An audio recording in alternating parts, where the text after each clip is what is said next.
అట్లాగే పార్టీ యొక్క సంస్థాగత నిర్మాణం మీద కూడా చాలా విస్తృతమైన చర్చ జరిగింది. సభ్యత్వ నమోదు, పార్టీ యొక్క కమిటీలు, ఇవన్నిటి విషయంలో చర్చ జరిగింది. పార్టీ కమిటీలో ఇవాళ పార్టీ మీటింగ్లో ఈరోజు ఒక నిర్ణయం కూడా తీసుకోవడం జరిగింది.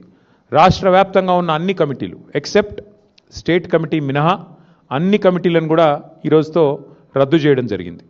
ఎందుకు అంటే కొత్త కమిటీలు వేసుకోవాలి, మెంబర్షిప్ వేయాలి, కాబట్టి దానికి మార్గం సుగమం చేయడానికి అన్ని కమిటీలను కూడా రద్దు చేస్తూ నిర్ణయం తీసుకోవడం జరిగింది. అంటే గ్రామ కమిటీ నుంచి మొదలు పెడితే అన్ని కమిటీలు, జిల్లా కమిటీ దాకా అన్ని కమిటీలను కూడా రద్దు చేయడం జరిగింది. కేవలం ఒక స్టేట్ కమిటీ మాత్రమే ఫంక్షనల్గా ఉంటుంది. ఆ స్టేట్ కమిటీ ఆధ్వర్యంలో మెంబర్షిప్ కార్యక్రమానికి పోతాం. రాష్ట్ర వ్యాప్తంగా మరి ఈ మెంబర్షిప్ కార్యక్రమాన్ని కూడా రెండు మార్గాల్లో చేస్తాం. ఆన్లైన్ మరియు ఆఫ్లైన్. అంటే ఆన్లైన్ అంటే డిజిటల్ మోడ్లో, ఆఫ్లైన్ అంటే మరి పుస్తకాల ద్వారా, మెంబర్షిప్ పుస్తకాల ద్వారా 2 మార్గాలుగా తప్పకుండా చేస్తాము. మా ఆలోచనల్లో ఒకటే, రాశి కంటే వాసి ముఖ్యం.